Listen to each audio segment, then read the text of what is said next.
Good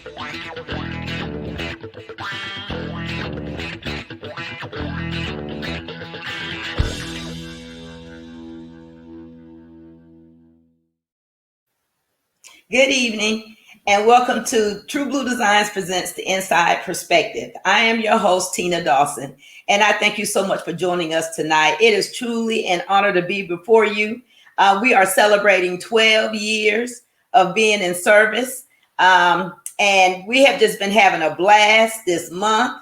We want to shout out Christopher Columbus, the owner of the Greek Comedy Tour, for stopping by and having our guests come by to celebrate 12 years with us. It has just been so much fun. Last week we had Kelly Kells on and I laughed. I laughed until my side hurt. So if you all have missed the show, make sure that you go back. You can view it on our Facebook page and on our YouTube channel. Also, make sure that you like, share, and comment. We want you to be engaged in the show. We want you to talk back to the guests tonight. Now, last week, we had some winners. The week before, we had some winners. And last week, we had a couple of winners that did just that. They liked, they shared, and they were engaged in the show. So let's do a shout out to our winners. We have Mary Barner, Stacey Hazel, and Keisha McKay. Congratulations. In the comments, tell them congratulations. Give them a shout out. And you too also can be a winner for tonight's show, right here. Also, this month, we are having a 12% off discount.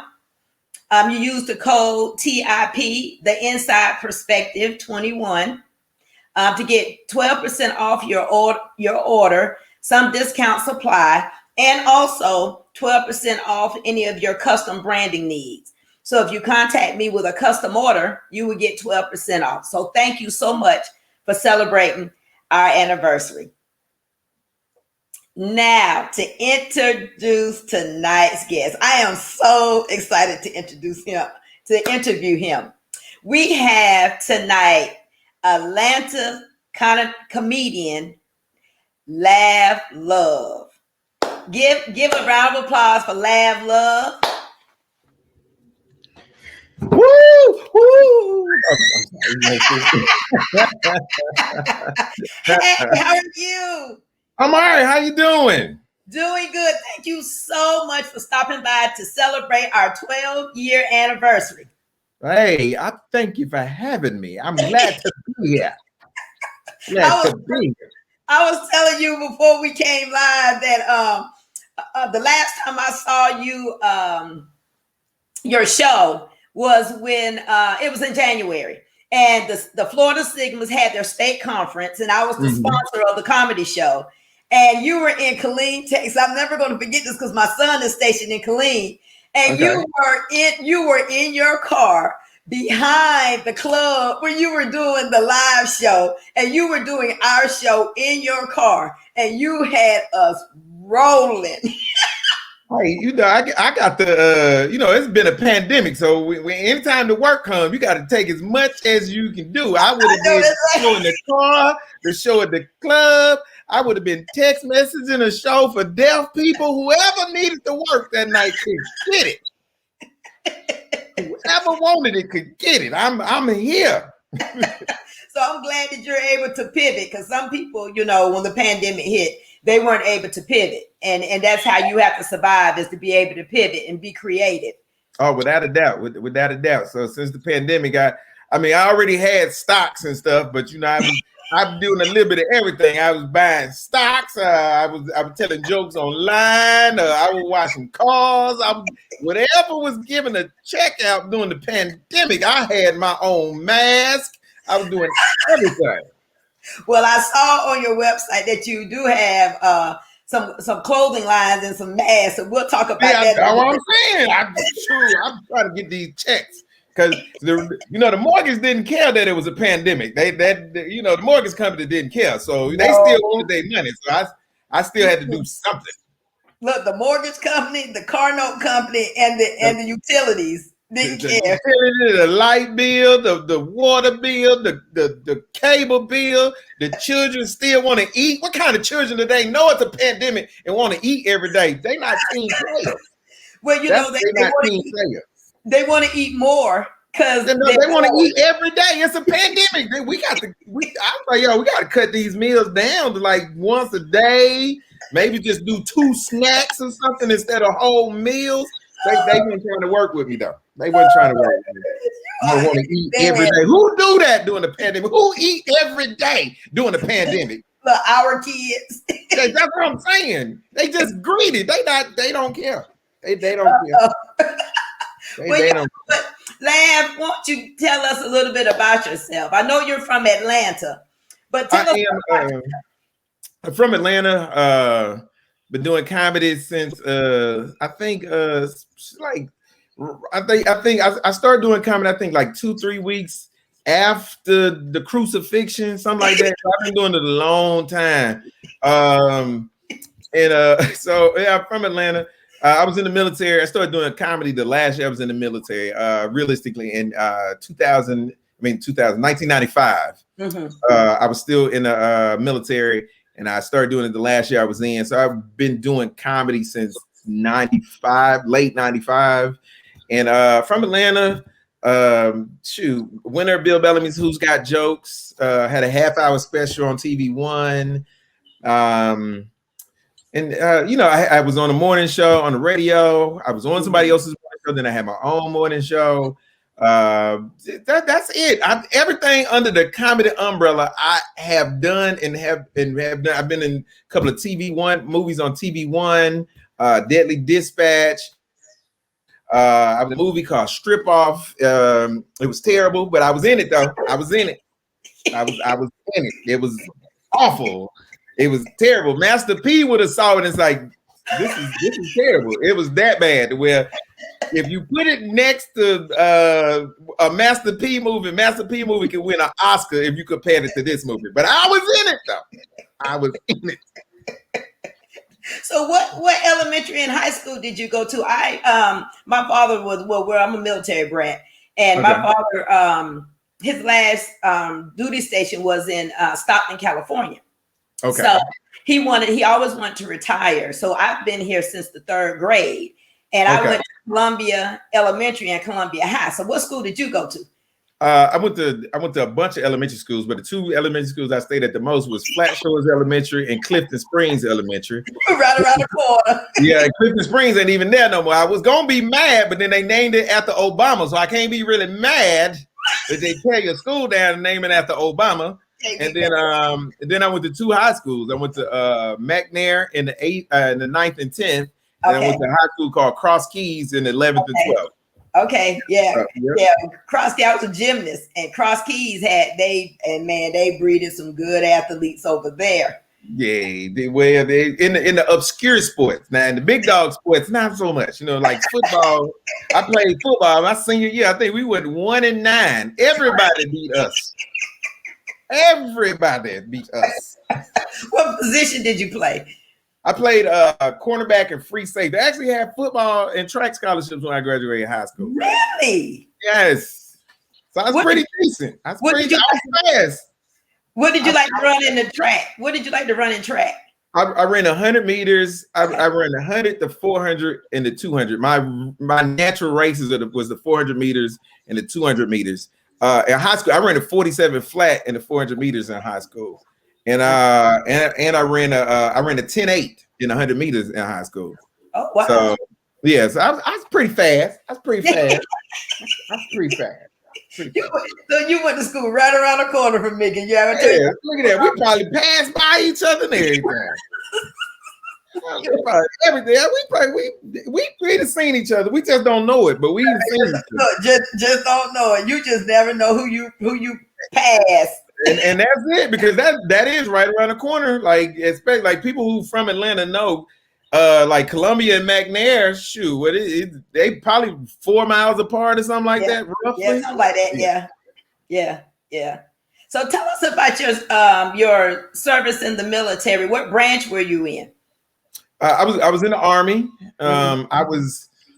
My job was supposed to be telecommunications operation. That's why I say so. Well, because I never did it. So that's why I say it was supposed to be. I got trained to do it, but I was always doing something else. But the good thing about it, like I was stationed in Korea for a year, and then when I came back from Korea, I was stationed in Arizona, and that was actually a good duty station because I was in research and development. Okay. And so I got to work on a lot of stuff that now I'm seeing. I'm like, oh, we was working on that for we worked on this thing called ePliers. And that's an acronym, yada yada yada. But you today know ePliers as GPS. Oh wow! Yeah. So at the time we didn't know that's what it was. You know. Yeah. Because what the way they did it was like they would have these things that we were in the desert in Arizona, like the real like coyotes, tumbleweeds. Yeah, the desert, and they'll tell you just drive 20 miles out into the middle of nowhere and stop, and then the satellite will see if they could find that point with the signaling and all that right there. So that's how they kind of worked out the kinks in GPS. Wow. I mean, it's more complicated than that, but that's the simplest form of it. But that's basically it. Just driving to the desert, finding spots. Basically, we was playing high-tech, hide-and-go seek. That's what it was. We playing high-tech, hide-and-go seek. Just that simple. Well, that sounds like corporate America. You know, they hire you to do one thing, and then you don't really do that. So that sounds without a doubt. Because I never did nothing else but with that. So how did you get into the world of comedy? I was watching Def Jam one night. That lets you know how old I am. I was watching Def Jam. It was still on. And matter of fact, it was Def Jam and Martin was still the host. That's how old I am. Wow. And it was a guy that was on there, and I don't remember his name. Even if I did, I wouldn't say it because I don't want to dog nobody out. But I was like, yo, this dude is not funny. I was like, I'm funnier than this dude. And then so I sat there and I kept watching him. And then it's like a little voice. Now people say a voice was in my head. It literally like the voice was like, you might be funnier than him, but you sitting on the sofa and he on TV. And I was like, yeah, you right. And then I kept watching. Then the voice said, well, what are we gonna do? Are we gonna keep sitting on the sofa, or are we gonna try to take that spot? I was like, I'm gonna try to take that spot. And from that day forth, it's been a journey trying to get that spot. So where was your first comedian show? Was it like a karaoke or like a open mic or something? It was an open mic. When I first started doing comedy, I was in Killeen. Okay. And I used to drive 3 hours every Thursday to do amateur night in Houston. Wow. Because that was the closest comedy club. So I would drive 3 hours every Thursday, do open mic, and then drive back to Killeen because I had to be at work at 6 o'clock in the morning every Friday morning. So my first time was in Houston, and I got booed. That's what happened. I got booed. Are you serious? Everybody get booed in the beginning. Anybody tell you they ain't got booed in the beginning, they was either they lied or they was stealing jokes. One of the two. That's the only way you don't get booed in the beginning. I ain't saying you get booed your first time, but everybody get booed in the beginning because you don't know how to do comedy. Because being funny at the house is different from being funny on stage. Them two different types of funny, and you have to learn how to be stage funny in order to be stage funny. And initially, you go up there thinking I can just do the same stuff that I'm doing around the house or at work, and the crowd was like, "Nah, we don't work with you. We don't work with you. We don't get that. We boo." They was booing bad. But it didn't discourage me because I was like, come on now. I was like, I know I'm better than that boo right there. I know I'm better than that. So that was the beginning though. It was the beginning. And Houston, Texas. All right. So you're also a member of Kappa Lambda Chi military fraternity. That's right. Kappa Lambda Chi military fraternity incorporated. One of the things, like being in the military, you learn that we speak a language and we know a life that a lot of people don't speak and know a life that a lot of people don't understand. So one thing I actually missed that once I got into the military, because I actually enjoyed the military. It's not what people think it is. You know, a lot of people watch movies and stuff and they think, you know, it's every day you get up and somebody screaming at you, you crawling through the mud every day. That's not what the military is. If you're not at war, you wake up and go to work just like everybody else. You go to work at 8 or 9 o'clock in the morning. You work an 8-hour day. You got but in the military, you get a 2-hour lunch. You know what I'm saying? You go back to work and you there to like 4 or 5 o'clock and you done for the day, just like everybody else. You know what I'm saying? Ain't nobody screaming at you. Nobody can just walk up and scream at you in the military. When you see stuff like that, that's basic training. That's not normal. Somebody just screaming at you every day. If somebody walking to the office screaming at you every day, they're going to get in trouble in the military. So that's just TV. So I missed that, and so then the opportunity came to join the organization to get that fellowship, and then get some community service in and those types of things. And so that's one of the reasons why I joined the organization, to get that community service and that bonding and camaraderie back with my military brothers again. Okay, yeah. So I see you enjoy it. Oh yeah, I love my brothers, my Kappa Lambda Chi brothers. We they are some pieces of work. But let me tell you, and pieces of work in a good way. It's hilarious. They talk too much on the group chat, but outside of that, they cool. I want them to stop group me in at 7 o'clock in the morning. Who says good morning every morning to 700 people? Who does that? Well, look, I put your flyer on their page, so yeah. Well, hopefully they came. Hopefully they came to watch. Yeah. If you're here and you're with Kappa Lambda Chi, give us a shout out and let us know you're in the house. Yeah, hopefully because if my line brothers saw it, they probably would be on here. Now some true knuckleheads in a good way. It's like being in the my line brothers like being part of a dysfunctional family, but we all love each other. That's what it's like, because we argue and fuss and we Kirk Franklin each other at least 3 times a week, but we love each other to death right there. We fight for each other, but but them knuckleheads right there. I totally understand. That's why I'm over here laughing. Yeah, I see what I'm saying. They there. Now listen. One picture that I love that I found of you was the one where you were in the white and blue Adidas top with the blue guitar. Oh, okay. So are you a musician? Do you play any instruments? No, I don't. The guitar happened to be in the room while we were taking pictures, and I had on blue, and I was like, yo, I'm going to pick up the guitar and have this in the pictures.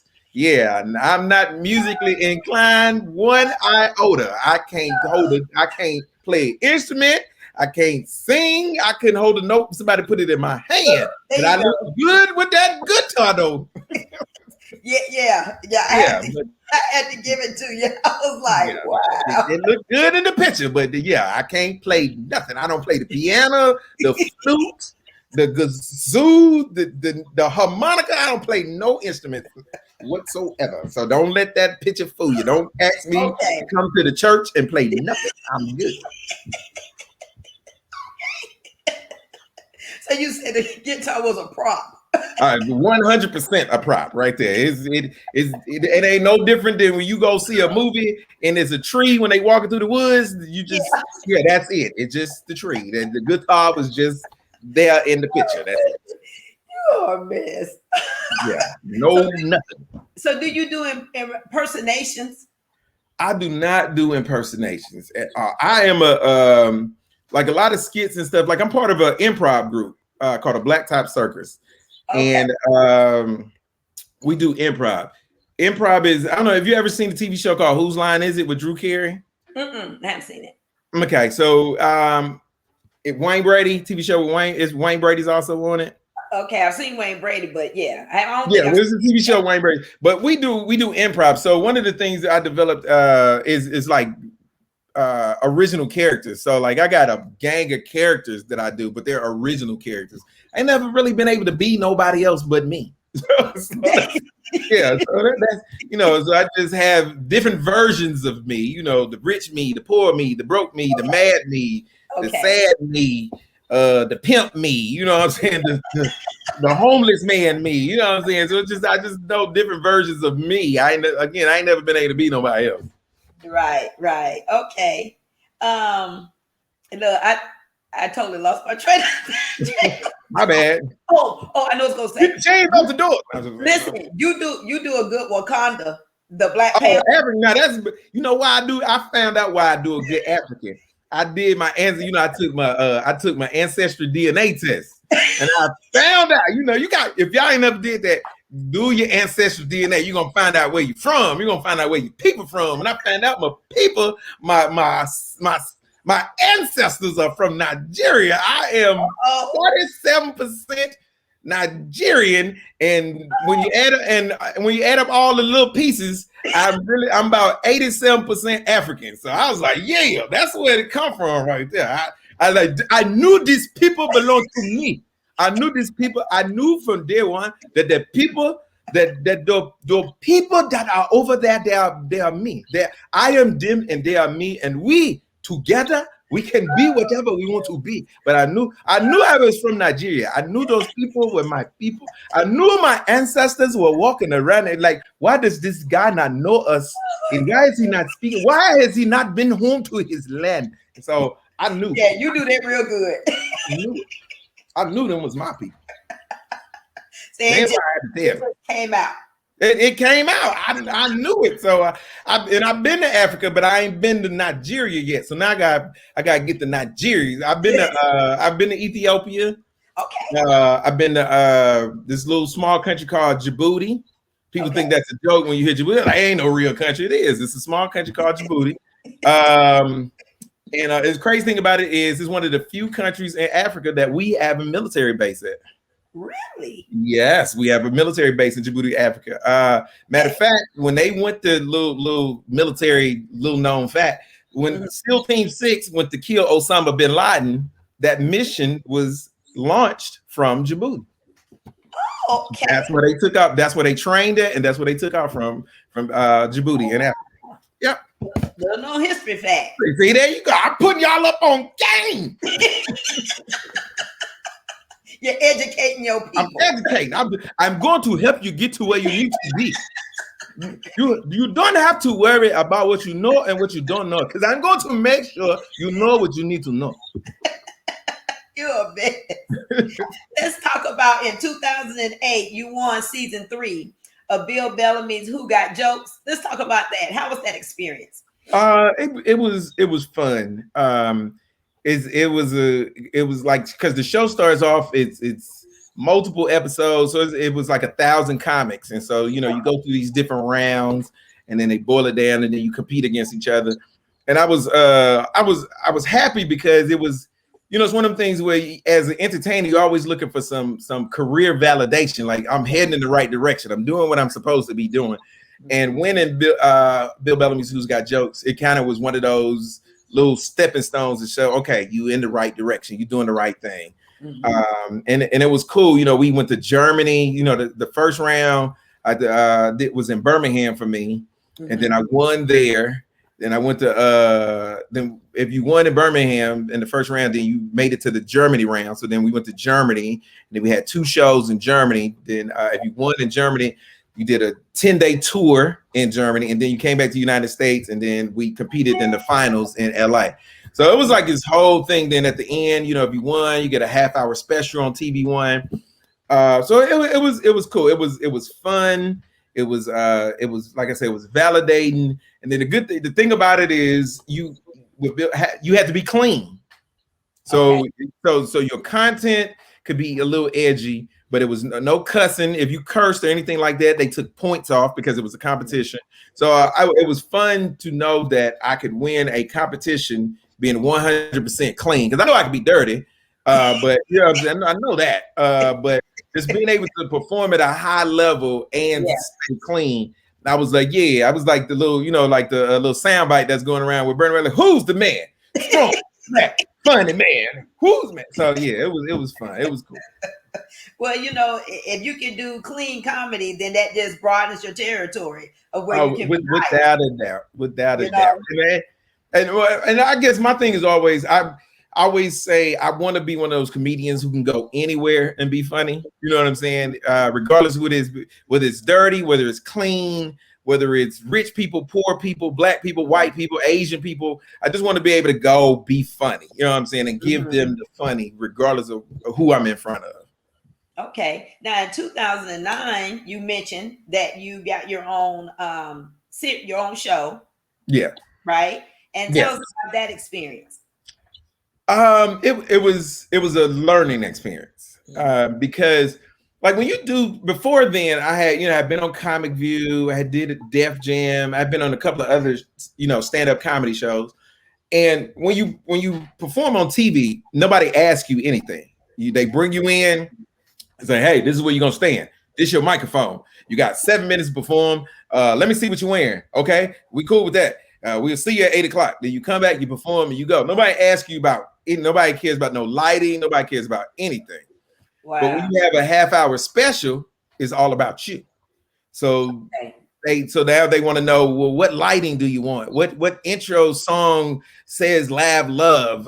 What do you want the stage to look like? What city do you want it in? See, so it was all these questions, creative questions that I had never been asked before. So I had no answers to that. So a lot of that stuff, people made decisions for me because I was like, well, I don't care. Just do whatever.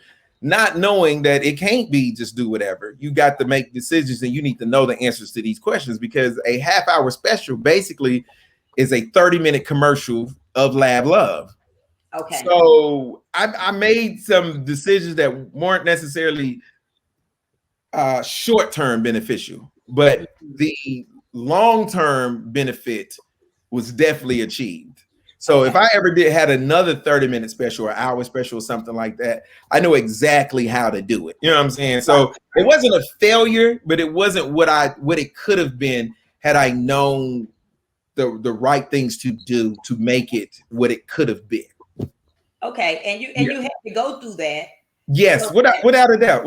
That's one of the I think you that's know, one of the things that kids nowadays don't necessarily understand is that it's nothing wrong with failing right. or not necessarily reaching the pinnacle of whatever you're doing. There's nothing necessarily wrong with that. As long as you learn from that failure or learn from that journey to, halfway up the mountain, then you still won, because now next time you make that journey, you're going to get further on that journey or succeed on that journey.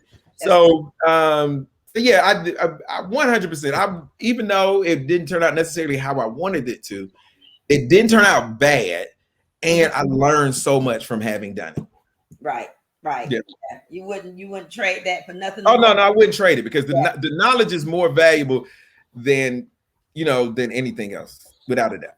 Yeah, I have this saying that says, knowledge is power, Oh, but 100%. applied knowledge brings transformation, Oh, right? And you 100%.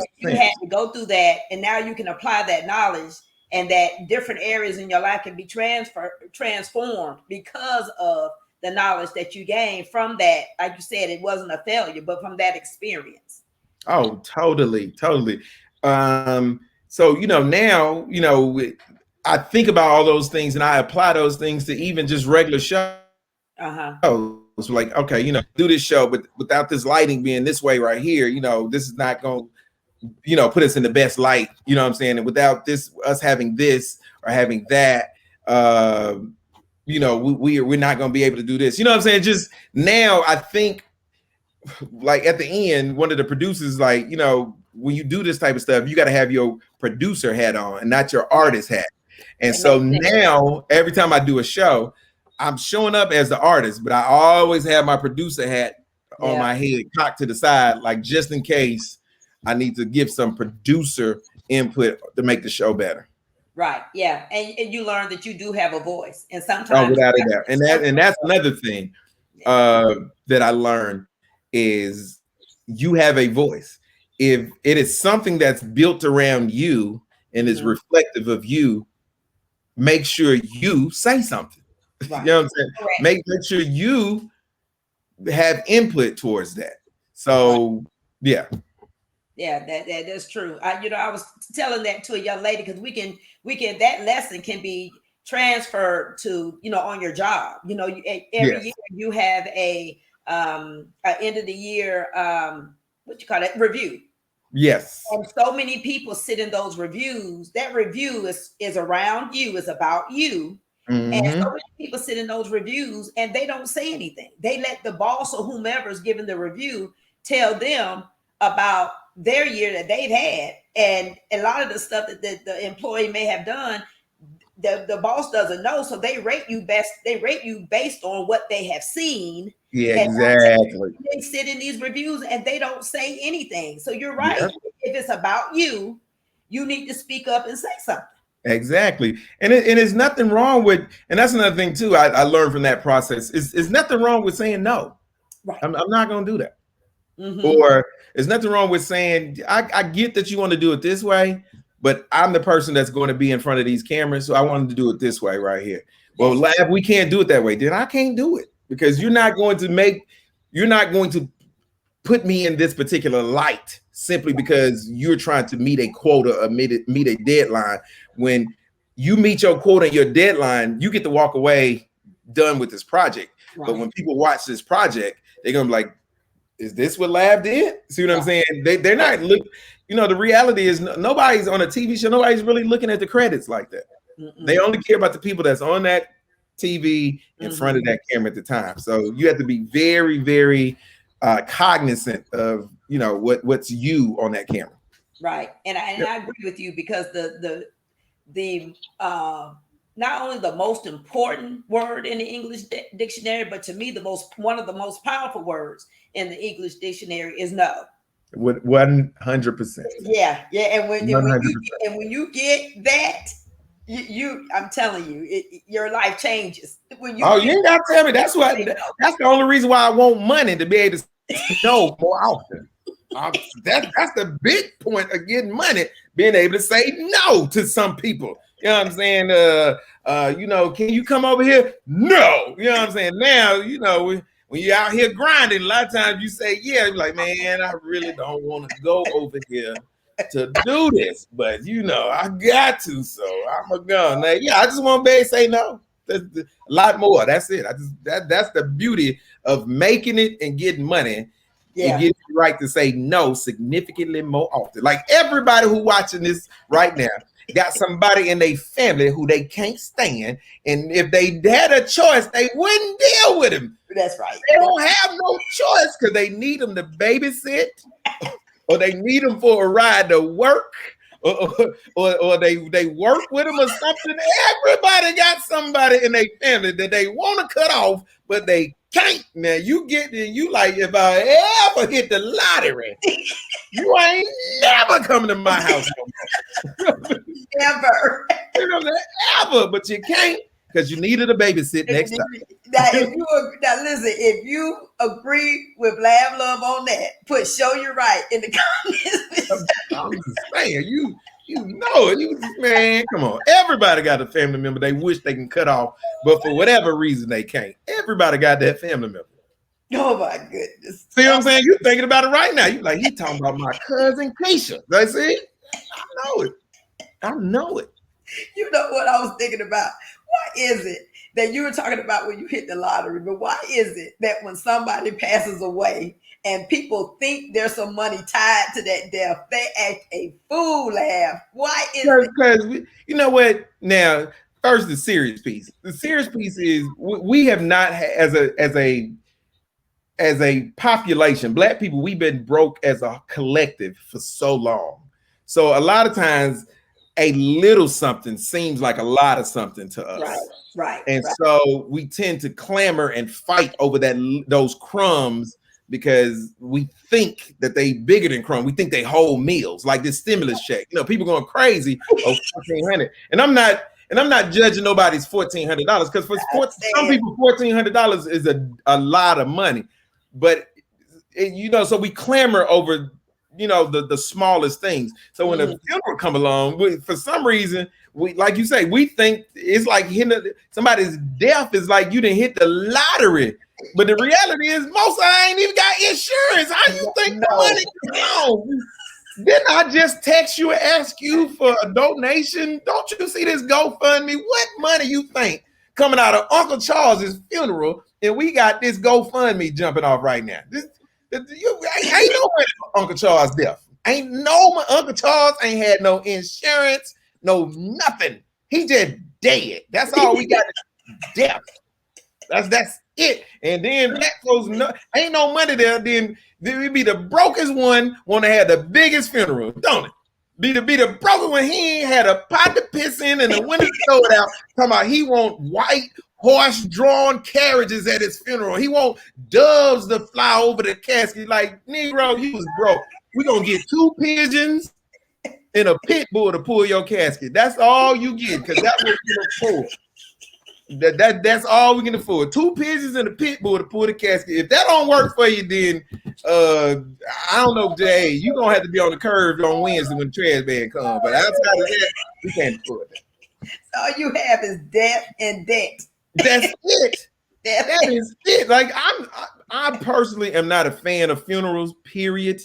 Like I want to be cremated because I just think it makes no sense to spend 20 grand on a dead person. That's just me.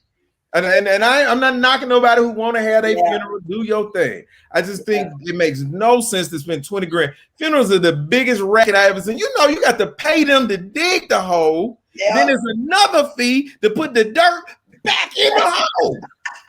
Wait a minute, Lav. Hold on. I've had my hand. Well, I actually helped 2 family members bury the loved one, right? Okay. Right. And so I walked with them through the process. Yeah, I've helped. I planned a couple too. That's why I know. Yeah, exactly. And I'm gonna say that's why I agree with you, because I saw that. And let me tell you, the one thing that I found out that I didn't know is you know, when you go to the what do you call it? When you go to the grave site. I forgot. I know what you're talking about. Go ahead, because it's going. Okay. So when you go to the grave site, you know, and they take the flowers. Right. And some of so I'm trying not to laugh. And some of the flowers, you know, you're emotional. Yes. Right. That's how they make all the money. It's because you are emotional.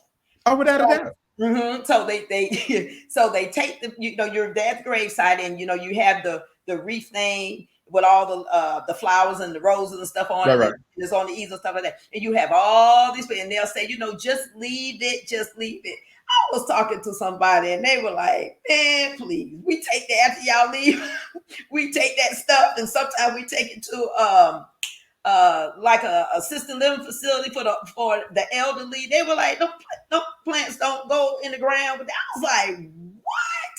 I could not believe it. So when my mom passed away, I was pulling her favorite flower was a carnation. So my aunt thought I was crazy because I was pulling all the carnations off and I was giving them away to everybody, because somebody who actually digs the hole was telling me, they were like, no, we take them flowers. Exactly.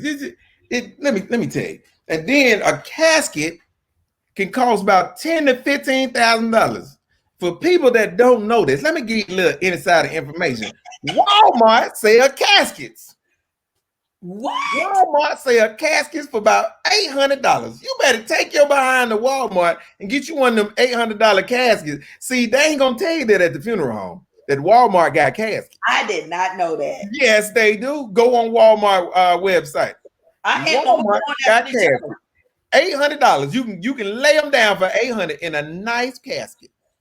And then, you know, because they tell you all them lies. Oh, it's so soft in here. He's dead. He don't know that. What you mean it's soft? Wait, Lav, hold on. When we were burying my mom, I don't know how we got on this conversation. When we was burying my mom, me and my brother went to, you know, right there on the corner of Columbia Drive and Glenwood. You know, there's a chicken right there.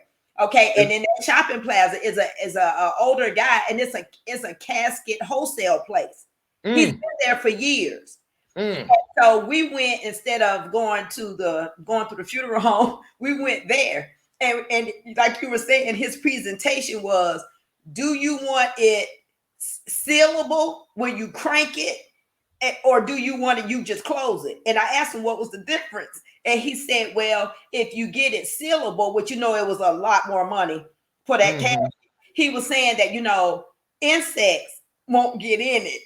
And he had this whole thing about water won't get in. So I asked him, I said, but isn't it law in Georgia that you have to put them in a vault? So if you put them in a vault and you have a top on the vault, then how's the insects go? He didn't like me. Yeah, because you too smart. You too smart. That's the thing about you too smart. You ain't here asking too many questions. You out here. I'm trying to sell you a casket with an air conditioner in it, and you out here talking about that he ain't gonna get hot. That's your problem. You're too smart for your own good. You get on up out of here. Get on out of here. You asking too many. That's it, man. Too many questions. You should have seen he was done. That's what I say. Is the biggest racket I've ever seen. It costs more to get a family car in a funeral than it costs to rent a regular limousine. Yeah. You can pay to get a Hummer limousine. Yeah. That seats everybody in the family. Everybody in the family. Yep. What it's gonna cost you for 2 family cars? Man, that's why I want to be bun up. Just go on bun me up. Go on bun me up. Cremation costs $800. Yep. Yep. Done. All in. 800 all in. You can get an urn and everything. $800. I heard a pastor once say that because there was a big argument. We were having a education day at the church, and people were really getting heated about this conversation me and you are talking about. And I believe it. Yeah, and so the pastor came in and he said, okay, look, you all have taken this way too far. He said, let me just tell you the difference between a traditional burial and cremation. He said, now, at the end of the day, you're both going to get to the same thing, which is dust. So it's just the cremation gets you there quicker and then the funeral, and it's a lot cheaper. But you at the end, you're going to get to the same point. So stop arguing. Exactly. So what was their argument against being cremated? What was I would love to hear what the argument was. Well, it was mostly about tradition. It's just some people are just hung up on black, the tradition of it was tradition that black folks was in tables 200 years ago, but we don't follow that tradition no more, do we? So what is tradition mean? I'm telling you, and they were trying to find scriptures to about you not supposed to burn the body, and like I said, the pastor had to come out and was like, okay, time out. Y'all didn't they used to burn sacrifices on the altar for God? Man, y'all better go on. Y'all better stop playing. Don't make me start preaching in here. See, one day, a day is gonna come, and they're gonna lay me down on a nice grill. And on that grill, they're gonna turn up the heat. It's gonna get hot. It's gonna get hot. They're gonna have fire for me. And what am I gonna do? I'm gonna burn. I'm gonna burn. And then they're gonna take me and put me in a little can, and they gonna sit me on a mantle so they can see me for the rest of my day. When God come back, he gonna do the same thing to me that he gonna do to you. He gonna put us back together like Legos. Yes, will. Like Lego.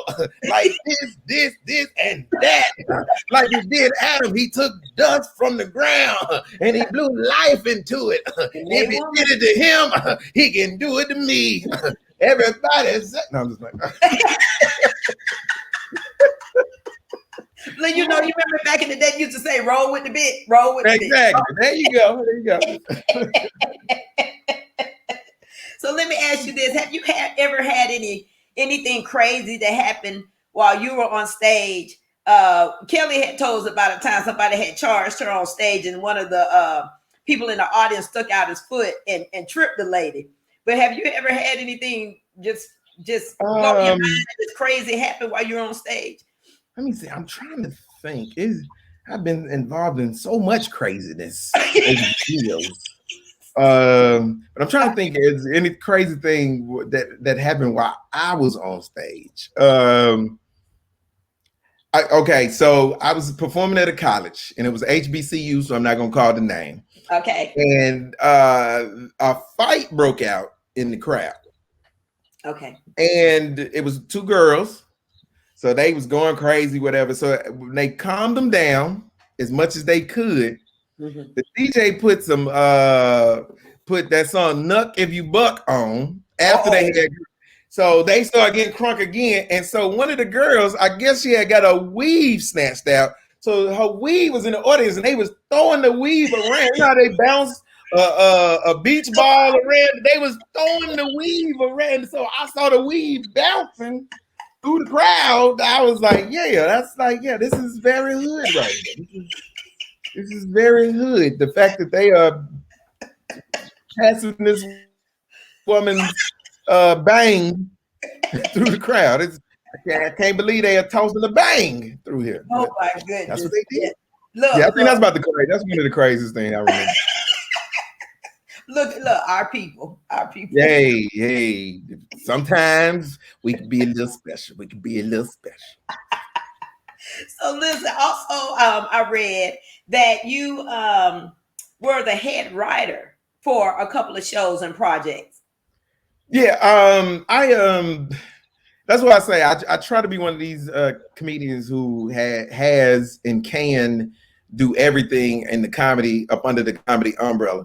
So I punched up this thing called script punch up, to where they have a script that have some funny parts in it, but they think, ooh, this could be funnier. So they'll send it to somebody like me to make it funnier. Okay. And so then so your job is to do that. And then so sometimes it's that way. Then sometimes punch up writers are actually on set of the movie or the TV show. And then it may be a line in the script and the director reads it. He'll be like, that's okay. Then he'll turn to the punch up guy like, give me something else to go here besides that. So I did that. Then I did that for a couple of shows and 2 movies. And then I did a couple of things for Ricky Smiley when he had his sitcom. Okay. And then I was one of the writers for Rodney Perry when he hosted a comedy show called Set It Off the Chain. Okay. So a couple of things like that. Just hey, wherever the check it. One of the things it said that you was a writer for was Sister Circle. Yeah, I did Sister Circle. I actually performed on Sister Circle and did an interview on Sister Circle last year, as a matter of fact. Yeah, and I'm actually really good friends with Rashawn Ali, who was one of the co-hosts. Yeah, I know Rashawn because Rashawn's from Atlanta and she went to Southwest DeKalb. Yeah. So anytime we see each other, that Mac there Southwest DeKalb rivalry. Yeah. We got to give each other the business over that every single time. So let me ask you this, because I saw on one of your interviews that you were talking about the difference in the way the white clubs, comedy clubs are set up versus the way the African American or Black comedy clubs is set up. Can you talk a little bit about the difference? Or your experience with the difference? Yeah, well, so unfortunately, sometimes with us, we want to reinvent the wheel as opposed to just rolling with the wheel. In this country, there are roughly 4,000, give or take, white comedy clubs. The term they use is mainstream, which is a fancy word saying white clubs. Okay. There are roughly 4,000 in this whole country.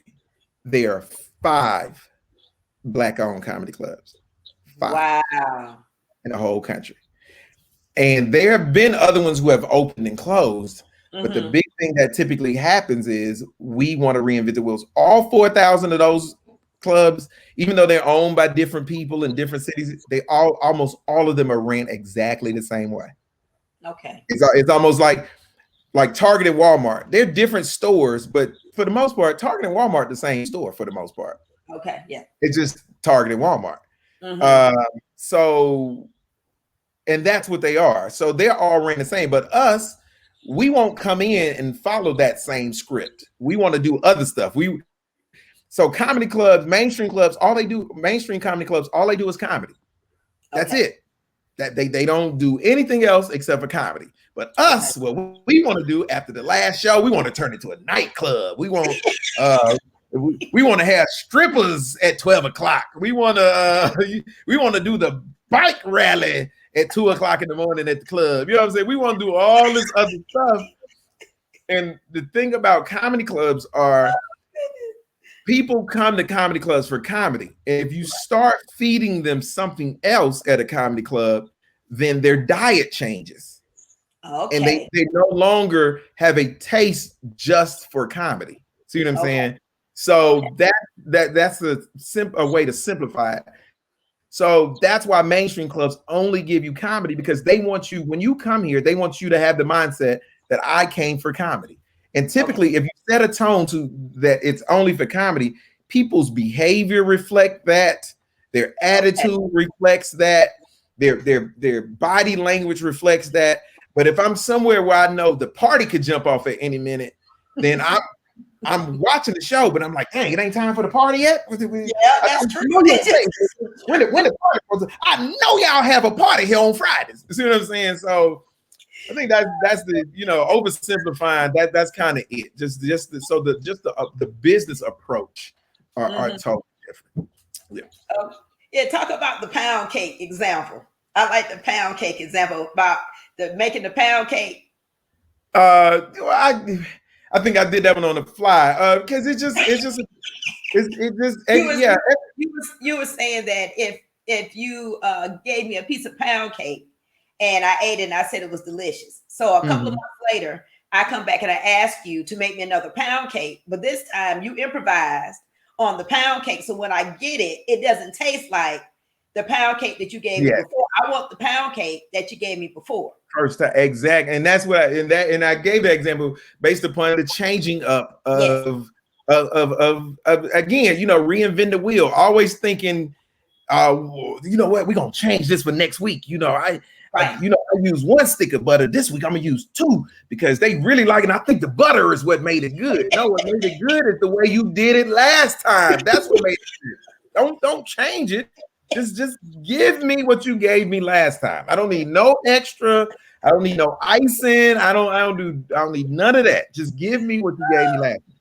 Oh my goodness! Look, obviously, I did do some research if I knew that. Yes.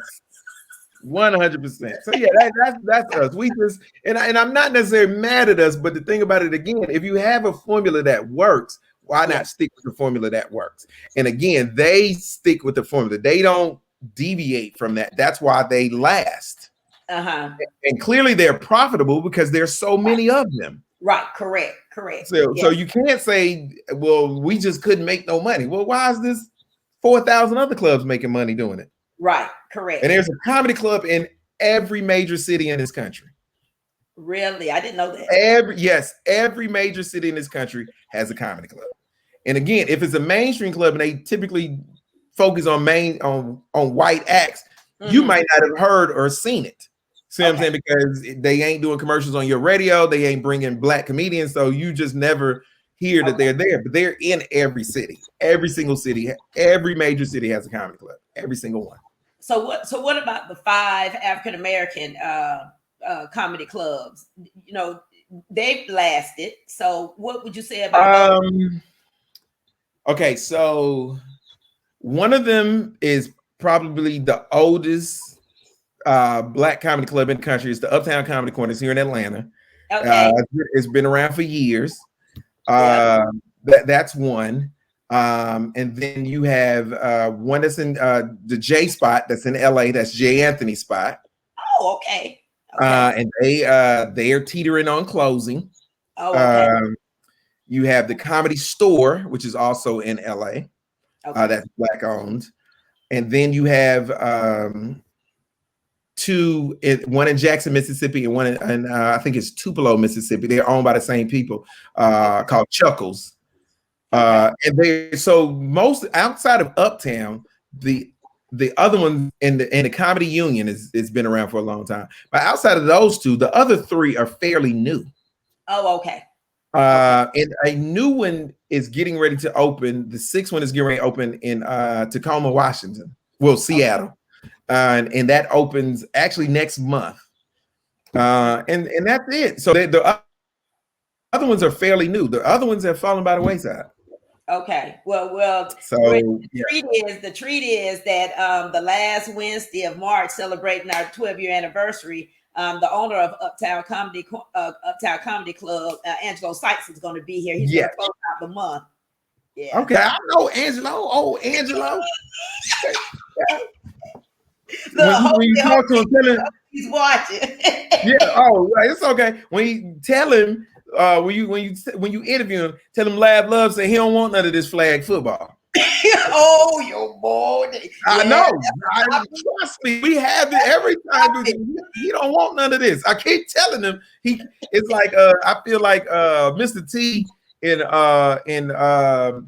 in Rocky. You keep ducking me, Balboa. You keep ducking me, you're a paper champ. You're a paper champ, Balboa. That's how it is. Yeah, he ducking me. He takes that seriously. He take it real serious. Oh, he take it super serious. But he got the hardware to back it up. So I give him. He definitely has the hardware to back it up. Yeah, I need to go see them play one day. But yeah, I talked to him, and I know some of the players, and they take that seriously. Oh yeah, I agree. So before we end, let's talk about the Power Up tour. I saw where you were starting that in, I think it was last year. Yes. So how did that go? The Power Up tour was cool. So it was a thing I did. So I have a Tesla. So I came up with an idea to drive my Tesla across the country, and then Tesla has these things called superchargers where you charge up your car.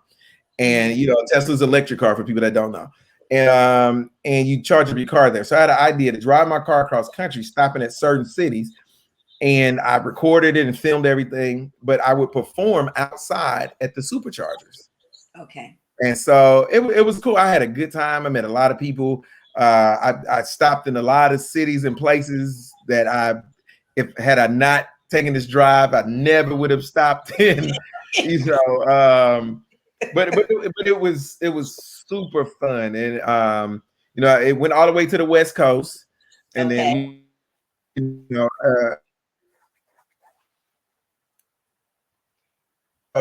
hear us? Okay, I think you froze.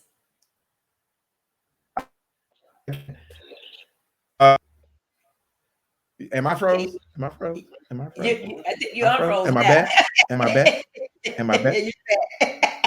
Okay, I'm unfroze. I'm unfroze. It's a car that another electric car company trying to shut us down. That's what it is. They hate on Tesla. That's what it is. They hate. I think it's the astronaut. So yeah, the tour was. Yeah, that may be it.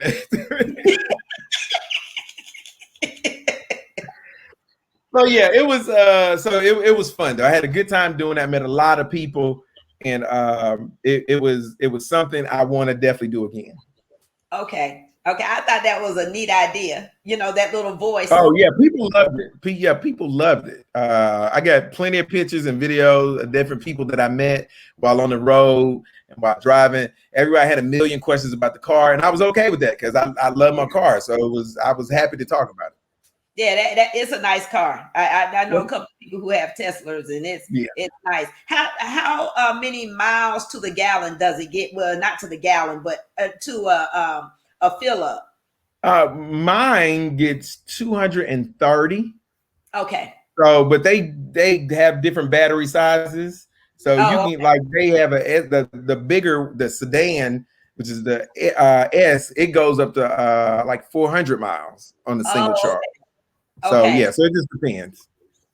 Okay. Well, I thought that was a neat idea. I just wanted to let the audience know about that because I think that was very unique. Well, thank you. And I call those type of things pivots. In COVID, you had to be able to pivot.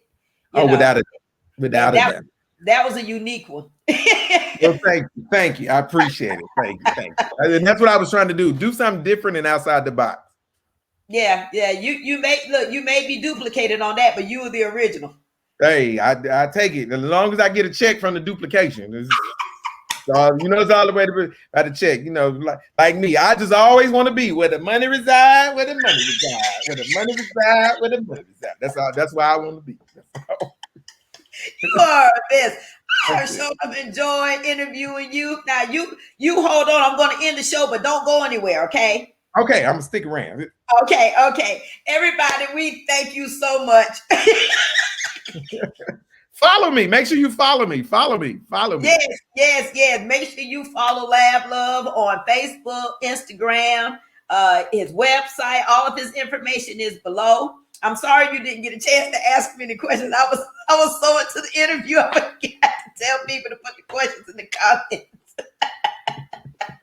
But thank you so much. Thank you for having me. I had a ball. Yeah, don't go anywhere now. I'm here. Okay. All right, to the viewing audience, thank you so much for joining us today on this episode of True Blue Designs Presents the Inside Perspective, and we will see you next Wednesday, same time, same place. Take us out, producer.